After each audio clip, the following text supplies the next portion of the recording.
ماجرا یہ ہے کہ حضرت بکر بن عبداللہ فرماتے ہیں کہ پچھلی قوموں میں ایک بہت سرکش غیر مسلم اور ظالم بادشاہ تھا.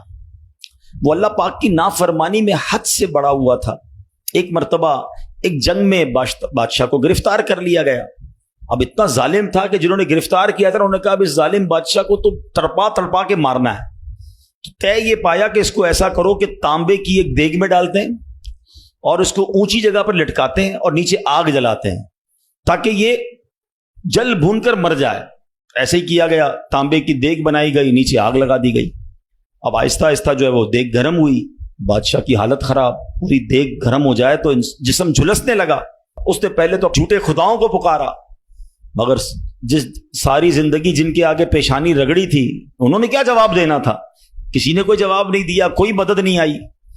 اللہ اکبر. اب جب سب امیدیں ٹوٹ گئی نا, سب اس کو پتہ چل گیا کہ اب میرا آخری وقت آ گیا, اب میں گیا, اب میں مارا جاؤں گا. تو اب یہ بادشاہ جو تھا مسلمان نہیں تھا. اس نے مسلمانوں کے رب یعنی خداوند قدوس کو پکارنا شروع کر دیا.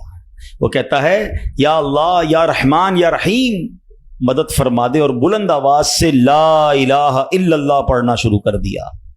اب بادشاہ نے اس مشکل گھڑی میں اللہ سے توبہ بھی کی کہ اللہ مجھے معاف کر دے اور بس مجھے بچا لے, اب میں تیری عبادت کروں گا, اب تک جو کیا مجھے معاف کر دے. بلند آواز سے لا الہ الا اللہ. اس دیگ میں بیٹھا ہوا ہے, نیچے آگ لگی ہوئی ہے.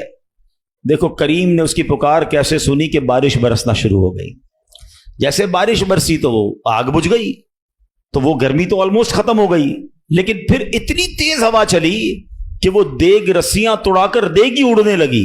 اچھا, وہ بادشاہ لا الہ الا اللہ لا الہ الا اللہ کی آوازیں بلند کر رہا ہے اور دیگ اڑ رہی ہے. اب دیگ اڑتے اڑتے اڑتے غیر مسلم قوم کا جو قبیلہ تھا وہاں جا کے گر گئی. اب جب وہاں گئی تو لوگ حیران کہ یہ کیسی دیگ ہے جو اڑتے ہوئے آ رہی ہے, اور اس میں ایک بندہ بیٹھا ہوا ہے وہ لا الہ الا اللہ لا الہ الا اللہ پڑھ رہا ہے.